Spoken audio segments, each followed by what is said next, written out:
British advanced pain clinic, నొప్పి మాయం, surgery దూరం. For appointments 9155556563. పులులు, చిరుతలు, ఎలుగుబంట్లు, ఏనుగులు వంటి జంతువుల వలన సంఘర్షణ తలెత్తినప్పుడు, శాకాహార జంతువుల వలన నష్టం కలిగినప్పుడు ఏం చేయాలి? సార్ ఇదేంటంటే ఒకవేళ మనకు 2-3 రకాలుగా ఉంటాయి సార్ ఈ ప్రాబ్లమ్స్.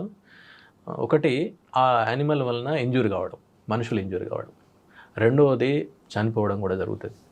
ఇంకొకసారి కొన్ని అవయవాలు కోల్పోవడం అలా జరుగుతుంది. లేక పంటల డ్యామేజ్ కూడా జరుగుతుంది. పందులు వచ్చేస్తాయి, విపరీతంగా నాశనం చేసేసి వెళ్ళిపోతాయి. సో ఇది జరిగినప్పుడు ఏనుగులు వస్తాయి, చెరుకు పంట జరుగుతాయి. ఇప్పుడు మొన్న అక్కడ దాకా ఏనుగు ఒకటి ఇదే బెజూర్ ప్రాంతంలోనే పెంచుకలపేట రేంజ్ అని ఉంటుంది. 3 రేంజెస్ దాటుకుంటూ ఒకవైపు నుండి ఎంటర్ అయ్యి ఇంకో వైపు నుండి వెళ్ళిపోయింది. ఈ వెళ్ళిపోయే క్రమంలో 2 చంపేసింది. అది 2 చనిపోయారు, 2 ప్రాణాలు పోయినాయి పాపం. ఎందుకంటే అక్కడ ఏనుగు టాపిక్ వచ్చింది కాబట్టి, ఏనుగు చంపడం అనేది సాధారణంగా చేయదు.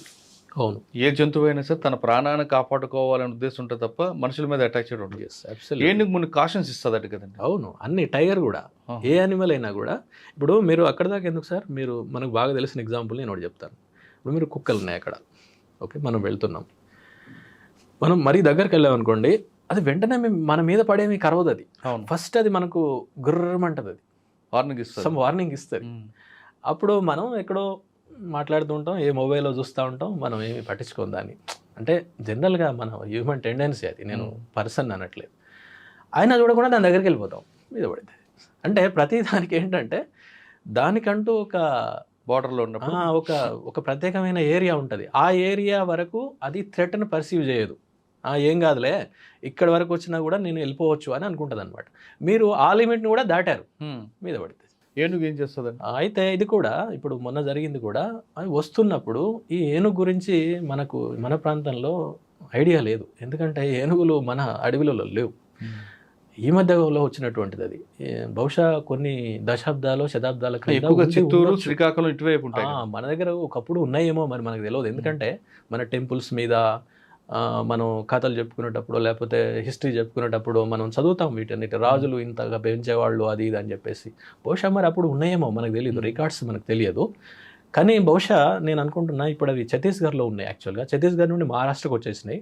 మహారాష్ట్ర నుంచి మనకు ఆనుకొనే ఉంది బెజూర్, కాగజ్ నగర్, దానికి ఆనుకొనే ఉంటుంది. సో మళ్ళీ దాని యొక్క విస్తరణ, దాని యొక్క ఏరియా విస్తరణలో భాగంగా వచ్చినాయా మనకు తెలియదు, దాన్ని స్టడీ చేస్తే తప్ప మనకు అర్థం కాదు. అయితే ఈ ఏనుగు రావడంతో ఇక్కడ ఏంటంటే వీళ్ళకు పాపం తెలియదు ఏనుగు అనేటువంటి విషయం, దాన్ని ఎట్లా హ్యాండిల్ చేయాలో తెలియదు. ఈవెన్ టైగర్ తెలుసు, టైగర్ గురించి వచ్చినప్పుడు మనం ఎట్లా కాపాడుకోవాలనేది వాళ్ళకి ఐడియా ఉంది, కామన్ పీపుల్కి. కానీ దీని గురించి ఐడియా లేకపోవడం వల్ల తక్కువ అంచనా వేశారు దాన్ని. అది కాకుండా యానిమల్ చాలా పెద్దగా ఉంటుంది, మనం దగ్గరకు వచ్చేసరికి మనం వెళ్ళిపోవచ్చులే, అలా కొన్ని మిస్కన్సెప్షన్స్ ఉన్నాయి అన్నమాట. వాటి కారణంగా వాళ్ళు ఒకరైతే ఫోటో తీస్తున్నారు దాన్ని. సో ఇక అది unfortunately really it's a great. ఏనుగు ఎదురుపడినప్పుడు ఏం చేయాలి, ఎలా తప్పించుకోవాలి? అంటే జనరల్గా సార్ మనం ఎప్పుడు కూడా కొన్ని 100 మీటర్లు మనం దానికి దూరంగానే ఉండాలి. ఎందుకంటే అది వైల్డ్ యానిమల్ ఎలా బిహేవ్ చేస్తుంది అనేది మనం ఎప్పుడు కూడా చెప్పలేం. Few hundreds of meters you should be away from it. So దాన్ని మనం ఎప్పుడు కూడా డిస్టర్బ్ చేయకూడదు. దాని మానసిక స్థితి ఎలా ఉంది ఏంటనేది మనకు తెలియదు. ఇప్పుడు పక్క ఉన్న మనుషుల సివిలైజ్డ్ పీపుల్ యొక్క మెంటాలిటీనే మనం ఒక్కొక్కసారి అంచనా వేయలేము. అలాంటిది it is a wild animal యొక్క అది ఎలా ఉందో తెలియదు. మళ్ళీ అదేంటంటే ముఖ్యంగా మొన్న వచ్చినటువంటిది మస్త్లో ఉంది అంటారు. మస్త్ అనేటువంటిది ఒక టెండెన్సీ అనమాట. అది ఎప్పుడంటే కొన్ని మగ ఏనుగుల్లో ఇప్పుడు మన కౌమార దశలో ఉన్న పిల్లలు ఎట్లయితే బిహేవ్ చేస్తారో అప్పుడు అవి కొంచెం అబ్నార్మల్గా బిహేవ్ చేస్తాయి. నార్మల్ బిహేవియర్ కాకుండా అబ్నార్మల్గా ఉన్నప్పుడు అది ఎలా బిహేవ్ చేస్తాయి అనేది మనం యూ కెనాట్ ప్రెడిక్ట్. సో ఏదైనా జరగచ్చు. సో అలా కూడా ఉండొచ్చు అని కొంతమంది దానిపైన పనిచేసినటువంటి వాళ్ళు అన్నారు. అదే ఉండొచ్చు, లేక అది ఏరియాని సెర్చ్ చేసుకోవడానికి కూడా కావచ్చు. అంటే నెక్స్ట్ వాటి యొక్క ఏరియా విస్తరణలో భాగంగా కూడా చూసి ఉండొచ్చు. ఇలా రకరకాల. ఇప్పుడు మీరు చెప్పారు కదా ఛత్తీస్గఢ్ నుంచి మహారాష్ట్ర మీద వచ్చింది. ఎస్, అంటే నెక్స్ట్ గుంపు వచ్చే అవకాశం ఉందంటారు? ఉండొచ్చు సార్. అందుకనే మా వాళ్ళు అటవీ శాఖ దీనిపైన మంచి ఒకవేళ వస్తే మనం ఏం చేయాలి, దీనిపైన 2-3 వర్క్షాప్స్ కూడా పెట్టారు, మీటింగ్స్ పెట్టారు. మనం ఏం చేయాలనే దాని మీద జరుగుతున్నాయి కొన్ని. ఓకే సార్, కొత్త ఎక్స్పీరియన్స్. ఫైనల్గా అడవుల సంరక్షణకు మనం ఏం చేయాలి? అందరూ చేయాల్సిన ప్రభుత్వాలు ఏం చేయాలి, ప్రజలు ఏం చేయాలి? ప్రభుత్వాలు దీన్ని ప్రాధాన్యత కలిగిన రంగంగా దీన్ని గుర్తించాలి. అంటే ఇప్పుడు మనం పోలీస్, రెవెన్యూ ఇంకా ఎట్సెట్రా వాటికి ఇచ్చినటువంటి ప్రాధాన్యత అవి ఎప్పుడు చూసినా అవి ముందు ఉంటాయి. అవును, ఫారెస్ట్ డిపార్ట్మెంట్ ఫారెస్ట్ అనగానే ఎక్కడో ఉంటుంది అది చివర. అలా కాకుండా ఎందుకంటే ఎకోసిస్టమ్ ఆధారంగా మనం గాలి, నీళ్లు ఇట్లాంటివన్నీ కేవలం కలప డబ్బులే కాకుండా ఇట్లా ఆలోచించినప్పుడు చాలా ముఖ్యమైనటువంటి వనరు కాబట్టి దాన్ని ఏ పేరుతోనైనా దాన్ని నాశనం జరగకుండా జరిగేటువంటి దాన్ని ఆపాలి, దాన్ని రక్షించాలి. అలాగే కొన్ని నశిస్తున్నటువంటి జాతులు, ఫర్ ఎగ్జాంపుల్ రాబందులే అనుకోండి, ఇంకా వేరే ఏవైనా టైగర్సే అనుకోండి, వీటి గురించి చాలా మంచి సంరక్షణ చర్యలు బాగా చేపట్టాలి. ముఖ్యంగా అవి ఖాళీలు ఉంటున్నాయి బాగా. ఇప్పుడు మీరు చూసారు కదా, 5,000 మంది ఉంటాయి. 5,000 కాదు, కనీసం 10,000 మంది అయినా మినిమం ఉండాలి. చాలా చోట్ల ఖాళీలు ఉంటాయి. అలా ఖాళీలు ఉండకుండా అంతా నింపేసి వీళ్ళకు ట్రైనింగ్స్ ఇట్లాంటివి ఇవ్వడము, దీన్ని కొంచెం స్ట్రెంథన్ చేయాలి సార్. స్ట్రెంథన్ కనుక చేస్తే తప్పకుండా ఉంటుంది. అలాగే ప్రజల్లో కూడా అవగాహన కల్పించాలి. మీరు మొదలుపెట్టిన దాంతో నేను ఎండ్ చేస్తాను. అవగాహన అనేది చాలా ఇంపార్టెంట్ అన్ని చోట్ల. ఇప్పుడు మనం చిన్న చిన్న వాటికే ఎంతో, ఇప్పుడు ఒక చిన్న సబ్బో, టూత్పేస్ట్ ఉందనుకోండి, దాని మీద ఎంత ఖర్చు పెడతారు అడ్వర్టైజ్మెంట్ కోసం? లెక్కలేనంత ఖర్చు పెడతారు. మనకు తెలియకుండానే అది కొనిస్తాం వెళ్ళి. ఆ చిన్నది అది ఉన్నా లేకపోయినా పెద్ద it doesn't make any difference. But ఇంత పెద్ద విషయం ఇది. దీని గురించి కూడా రకరకాల మాధ్యమాల ద్వారా అవగాహన జనాల్లో కానీ అందరిలో సార్, నాట్ ఓన్లీ ఏది కామన్ పీపుల్ అని కాదు, ఈవెన్ ఎడ్యుకేటెడ్ చదువుకున్న వాళ్ళు కూడా, ఈవెన్ ఉద్యోగస్తులు కూడా, పోతే ఏమవుతుంది దాన్ని పోవడం వల్ల? రోడ్ వేసేస్తున్నాం, మాకు వస్తుంటాయి సమస్యలు, రోడ్ వైడనింగ్ అంటారు. ఏమైందండి, అది పోతే పోయింది, వేయనివ్వండి అని మా కొంతమంది అధికారులు వాళ్ళు కూడా మా పైన ప్రెషర్ తీసుకొచ్చిన సందర్భాలు బోలెడు ఉన్నాయి. అలా చాలా తెలియదు వాళ్ళకి దాని గురించి. అంటే ఎప్పుడూ కూడా హ్యూమన్ సెంట్రిక్గానే ఆలోచిస్తూ ఉంటారు. కానీ ఇక్కడ చెట్లు, జంతువులు అనేవి కూడా చెట్లు, జంతువుల గురించి మాత్రమే మనం పనిచేయడం కాదు, మనుషుల గురించే పనిచేయడం. మనుషుల గురించే చెట్లను, జంతువులను కాపాడాలి. ఓకే, మనుషుల సార్. ఫైనల్ ఇంకో క్వశ్చన్ అండి, ఈ డిపార్ట్మెంట్లోకి రావాలనుకున్న వాళ్ళకి మీరు ఇచ్చే మెసేజ్ ఏంటి? చాలా మంచి డిపార్ట్మెంట్ సార్ యాక్చువల్గా. అంటే ఇంత పెద్ద ఏమంటారు, ఆ చెట్లు, జంతువులు అనేవి మాట్లాడవు కదా.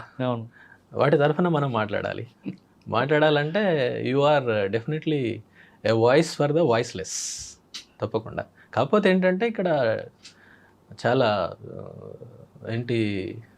రిస్క్ కూడా ఉంటాయి, ఛాలెంజింగ్ ఉంటుంది. అంత ఈజీ ఏం కాదు మనం అనుకున్నట్టు. ఏదో మీరు ఎడ్యుకేషన్ డిపార్ట్మెంటో లేకపోతే ఇంకా ఎన్నో డిపార్ట్మెంట్స్ ఉన్నాయి. అంటే అఫ్ కోర్స్ అందులో ఉన్న సాధక బాధకాల గురించి నేను ఎక్కువ మాట్లాడలేను. కానీ ఇది ఏంటంటే ఇది ఓపెన్ రిసోర్స్ సార్. ఇది ఓపెన్ రిసోర్స్. ఎవ్రీబడి, ప్రతి ఒక్కరూ నాదే అనుకుంటారు, కానీ దానికి ఎవరు ఏం చేయరు. ఇది మా అడవి అంటారు. అడవి కరెక్టే, మరి మీరేం చేస్తున్నారు అడవిని దాన్ని కాపాడడానికి? దాంట్లో ఉన్నటువంటి మనం తీసుకుంటాం. సరే, దగ్గర ఉన్నటువంటి సముదాయాలు, సమాజాలు వాటి మీద ఆధారపడడం తప్పేం కాదు, కానీ దాన్ని నాశనం చేయకూడదు. ఎందుకంటే అది మన గురించి మాత్రమే కాదు, మన ముందు తరాలు అనుభవించారు. 10 తరాలు 50 తరాల ముందుకెళ్ళినా అదే అడవి మీకు ఉపయోగపడింది. మీ తరం కూడా పోయిన తర్వాత మళ్ళీ 50-100 తరాలు వస్తాయి. అన్ని తరాలకు కూడా అది ఉపయోగపడాలి. అలా కాకుండా మనం ఇప్పుడే మొత్తం ఎక్స్ప్లాయిట్ చేస్తే అది నాశనం అయిపోతుంది. అంటే ఇది ఒక రకంగా మా వాళ్ళు చెప్పే మాట ఉంటుంది ఒకటి, అంటే we're working for not only for this generation, but we're working for the generations to come. వచ్చే జనరేషన్స్ కూడా మనం చేస్తున్నాము అని మా కొంతమంది సీనియర్ ఆఫీసర్స్ మమ్మల్ని ఇన్స్పైర్ చేస్తుంటారు అనమాట. అంటే కొద్దిమంది ఉంటారు, there are certain people who are really guiding us. కాకపోతే రిస్క్స్ ఉంటాయి, నేను కాదనట్లేదు. చాలామంది వదిలిపెట్టిపోదాం అది ఇదని అనుకుంటూ ఉంటారు వేరే ప్రయత్నాల వల్ల. ఎందుకంటే వాళ్ళకు కొన్ని ప్రెషర్స్ కూడా ఉంటాయి అనమాట. ఇప్పుడు నేను మీకు ఇందాక అన్నాను కదా, చదువుకున్న వాళ్ళే సహకరించట్లేదు, వేరే ఇతర ఉద్యోగస్తులే సహకరించారు. పోతే ఏమవుతుందండి, అదేం పోతే ఏమవుతుంది, వేసేద్దాం, రోడ్ వేసేద్దాం, లేకపోతే అది కట్టేద్దాం, ఇది కట్టేద్దాం. కరెక్టే సార్, దానికి ఒక ప్రొసీజర్ ఉంది కదా. ఇప్పుడు ఒకటి మీరు రోడ్డు వేయాలన్నా, వేరే ఏదైనా కట్టాలన్నా కూడా నేను ఇక్కడ మీకు ఒక మాట చెప్పాలి. ఎలాంటి డెవలప్మెంటల్ వర్క్స్కి ఫారెస్ట్ డిపార్ట్మెంట్ ఏం వ్యతిరేకం కాదు. ఇప్పుడు ఒక రోడ్ వేస్తున్నారు, చిన్న రోడ్డు కాస్త 4 లేన్ల రోడ్ వేశారు, దానికి పర్మిషన్ తీసుకోవాలి. ఒకటి అటవీ సంరక్షణ చట్టం 1980, ఫారెస్ట్ కన్జర్వేషన్ యాక్ట్ 1980 అని ఒకటి ఉంటుంది. అది ఏం చెప్పిద్దంటే, మీకు ఫర్ ఎగ్జాంపుల్ మీకు ఒక 100 ఎకరాల భూమి కావాలి ఒక రోడ్డుకి, మీరు 100 ఎకరాల భూమి మళ్ళీ వేరే చోట ఇవ్వాలి. ఇచ్చి మీరు ఇచ్చేటువంటి భూమిలో ఎట్లాగో చెట్లు ఉండవు, మళ్ళీ చెట్లు పెంచే విధంగా డబ్బులు కూడా ఇవ్వాలి. ఓకే, అయిన తర్వాత మీకు ఇది హ్యాండ్ ఓవర్ చేస్తారు. కరెక్టే కదా అది. రైట్. అట్లా లేకపోతే ఏమవుతుంది, ఉన్నది కాస్త పోతుంటుంది కదా, అవునండి. చివరికి అక్కడ ఏం మిగలదు, ఇక అడవేం మిగలదు. రైట్. ఇది అందరూ ప్రొసీజర్ ఫాలో కావాలి. ఇంకా దురదృష్టం ఏంటంటే కొంతమందికి ఇది ఉన్న సంగతి కూడా తెలియదు. కొంతమంది ఏమో నిర్లక్ష్యం చేస్తారు. ఏం కాదులేండి, ఏమున్నది, చిన్నదే కదండి, దానికి ఏమవుతుంది, మీరు చేసేయండి అని మాట్లాడే వాళ్ళు కూడా చాలామంది ఉంటారు. కానీ ఎప్పుడైతే ఈ అవగాహన కల్పించడం అనేది జరిగితే, ఈవెన్ కోర్టుల్లో కూడా సార్, కోర్టులోకి వెళ్ళినప్పుడు కూడా ఎలా ఉంటుందంటే, ఈవెన్ మ్యాజిస్ట్రేట్స్ అట్లాంటి వాళ్ళకి మేము సార్ ఈ చెట్లు కొట్టారు, జంతువులు కొట్టారు అంటే, వాళ్ళు ఈ మనుషులకు సంబంధించి ఎన్నో చూసుంటారు కదా, మనుషులదే పెద్ద పట్టించుకున్నప్పుడు ఈ జంతువులది ఏముందండి అన్న మాట్లాడే సందర్భాలు కూడా చాలా ఉంటాయి. కానీ మేము వాళ్ళకి కన్విన్స్ చేయాలి, అట్లా కాదు సార్, ఇలా ఉంటుంది, మీరు దీన్ని ఇట్లా చేయండి. అలాగే ఎవిడెన్సెస్, అది కూడా పెద్ద సమస్య మాకు. ఎందుకంటే ఇది అడవులలో జరుగుతాయి సార్, అవును, లోపల ఎక్కడో జరుగుతాయి. అవును, అక్కడ ఎవడు మీకు ఎవిడెన్స్ ఇస్తాడు, విట్నెస్ అడుగుతాడు. ఇవి చాలా వరకు ఇదో పెద్ద తలనొప్పి అయిపోతుంటుంది. అయినప్పటికీ మేము రిమాండ్ చేస్తుంటాము, ఛార్జ్ షీట్స్ వేస్తుంటాము, చూస్తుంటా. అంటే మా సిబ్బంది, పరిమితమైన సిబ్బంది ఉన్నప్పటికీ కూడా we try best to do our level best. Okay.